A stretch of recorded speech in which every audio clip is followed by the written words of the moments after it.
बहुप्रतीक्षित बीड अहिल्यानगर रेल्वे आज सुरू होते आणि या रेल्वेसाठी अनेकांनी संघर्ष केला होता। तसंच क्षीरसागर कुटुंबामध्ये माजी खासदार असलेल्या केसर काकू क्षीरसागर यांचा खूप मोठा मैलाचा वाटा त्यामध्ये होता। आपल्यासोबत त्यांचेच नातू असलेले संदीप क्षीरसागर आहेत, ते बीडचे आमदार आहेत। काय सांगाल, आता रेल्वे समोर आहे, काकूंना स्वप्न पाहिलं होतं? नाही, सगळ्यांनीच म्हणजे रेल्वेच्या काकूंपासून काकू 15 वर्ष खासदार होत्या आणि तेव्हा कृषी मंत्री पवारसाहेब होते। पहिली टोकन अमाऊंट तेव्हा लालू प्रसादजी यादव हे रेल्वे खात्याचे मंत्री होते। पहिली टोकन अमाऊंट ती पवारसाहेबाच्या माध्यमातून तेव्हा भेटली।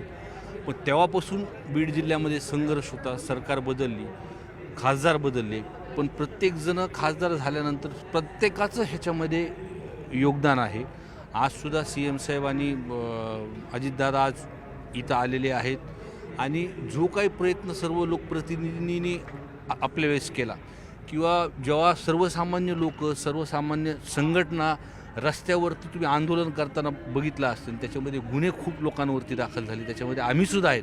पण आज खऱ्या अर्थाने बीड जिल्ह्यातलं स्वप्न खूप वर्षांपासून जे होतं रेल्वे धावताना बघायचं आज पूर्णपणे दिसून येतं। युवकांची कृती समिती होती, त्याचबरोबर जी दुसरी रेल्वे कृती समिती ज्येष्ठांची होती, त्यामध्ये स्वर्गीय लोकनेते गोपीनाथ मुंडे देखील, त्यांचा देखील खूप मोठा वाटा आहे। आणि ज्यावेळेस तुम्ही आंदोलन केलं होतं, गुन्हे दाखल झाले, त्यावेळेस जेलमध्ये गेल्यानंतर सुद्धा काही त्या आठवणी होत्या। विशेषतः त्यावेळेस युवकाच्या कृती समितीमध्ये कोण कोण चेहरे होते तुमच्यासोबत सगळे? नाही, त्याच्यामध्ये युवकाच्या कृती समितीमध्ये ते मला चांगलं आठवतं, त्यावेळेस सर्व संघटना, सर्वच पक्षाचं म्हणजे हे इतिहास असेल बीड जिल्ह्यामध्ये की एक संघर्षामध्ये सगळेच एका व्यासपीठावर, मग त्याच्यामध्ये सगळे पक्ष असतील, कुणाचे मतभेद जरी असले, पण हे सर्वजण इथे होते। मुंडे साहेबांचं जसं तुम्ही बोलले की मी आधीही बोलताना बोललो, त्यावेळेसचे लोकप्रतिनिधी त्यांच्या काळामध्ये सर्वांनीच खूप प्रयत्न केले हे स्वप्न पूर्ण होण्यासाठी। आज मराठवाडा मुक्तीसंग्राम दिन आहे। एकीकडे मराठवाडा हा महाराष्ट्रात सामील झाल्यानंतर ते एक स्वातंत्र्य संग्राम केला होता, पण आज रेल्वेच्या दृष्टिकोनातून बीड विशेष स्वतंत्र झालं असं वाटतंय?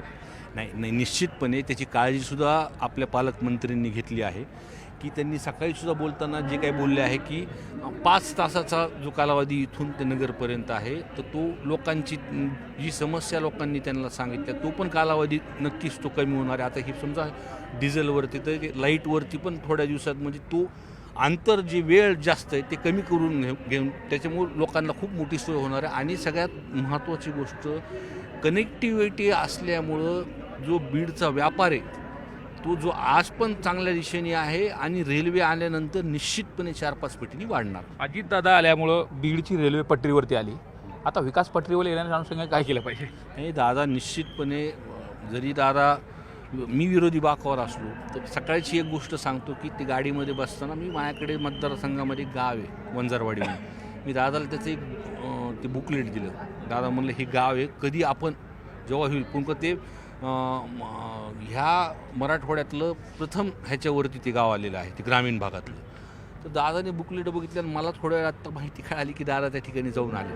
म्हणून तुम्ही जे विकासाचं बोलतात ते नक्कीचपणे विकासाच्या जशी रेल्वे चालू झाली तस त्या पद्धतीने जिल्ह्याचा विकास निश्चितपणे होणार। आपण पाहतोय संदीप क्षीरसागर यांनी देखील आशावाद व्यक्त केला, ज्या पद्धतीने अजितदादा पालकमंत्री आहेत आणि त्यांच्या कालावधीमध्ये आता रेल्वे बीडमध्ये आलेली, त्याच पद्धतीने विकास देखील पटरीवर येईल असा विश्वास देखील त्यांनी व्यक्त केला आहे।